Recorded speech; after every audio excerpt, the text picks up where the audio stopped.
Hey everyone! We're here this morning to talk about setting up a space for you to work in this semester. If we were in the studio classroom, we would be working on big 18 by 24 sheets of paper, and we would work on easels so that we could look at them vertically. So I'm going to show you what it would look like. I have a easel here and I have the big paper. And the reason that we would use something like this in the studio is that typically we would have a still life across the way and we would be sighting. We would be using our pencil. We would close one eye. We would measure something. We would say, okay, that ball is one size, and then I'll take that and I'll compare that, and then two of those fit within the box. And then I would look at my drawing and I would say, I have one ball, two boxes, something like that. Like that. So I can measure and sight, and I don't have to look out and then down. We don't really have that luxury when we're working at home all the time. So we're going to modify a little bit for working in a home studio. But I just kind of wanted to show you what we would typically be doing if we were in an art studio.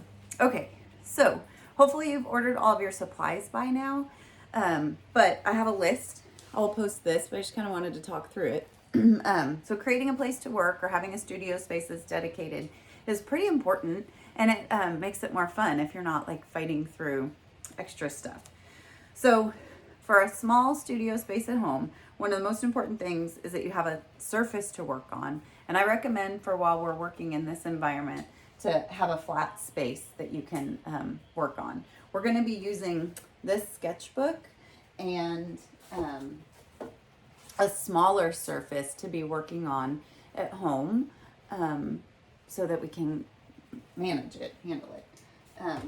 Okay, I think then wherever you plan to work, you should have some kind of drop cloth that you're going to put down. I have brown paper on my table. I got this on Amazon, just a roll of brown paper, but you could use anything. You could use newspapers, you could use just like an old bed sheet, just anything that you can like dust off or shake out, because we're going to have a little bit of a mess. Not too bad, but you want to have some good lighting. You want to be able to see where you're working, and you want to be able to work at 2 a.m. if you want to, and that it not be dark. So that's something important. I think you need a place to organize your materials. If we were in the studio, we would probably have a little box and we would have it all organized. We'd put it in our locker or bring it home and bring it back. But since we're here in our permanent space, if you can have some way to kind of keep yourself organized. So I have these little trays where I have separated out some areas for my graphites, an area for some of my other things.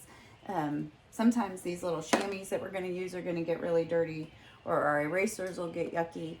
So having a little space. I have a little jar that I'm going to put my pencil shavings in. It's going to be important that we sharpen our pencils a lot. So something like that. And then I have another little spot to dedicate to my super messy stuff with my charcoals. So you don't need all of this, but something just to make sure that you can kind of stay organized. You're also going to want something that you can prop your drawings up on. So I have a little box here, but this could be like a cereal box or a shoe box or anything like that.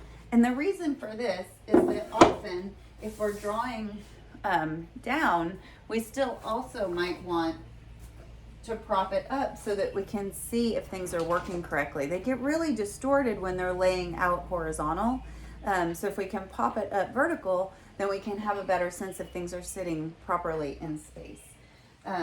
You're also going to want something to lift your still life items up.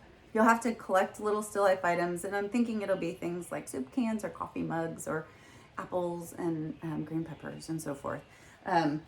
But you can double the area that you're using for propping something up,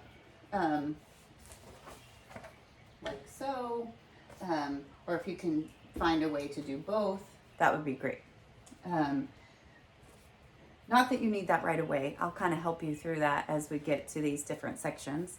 And then just a safe place to store your drawings. Nothing makes me sadder than seeing really beautiful drawings and like the corners are all wrinkled and the cat jumped on it and all those different things, which can be really hard when you're working at home. But let's try and find a way to keep them safe. So I have a little section where I'm going to keep my nice drawings separated and can keep them clean. When we start working with charcoal, we're going to use that because it's so fast and we can get value really quickly.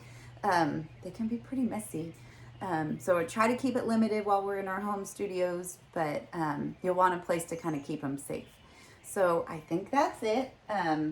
I will post that picture online, and I can't wait to see you and the work that you make in your new home studio. Okay, see you soon. Bye.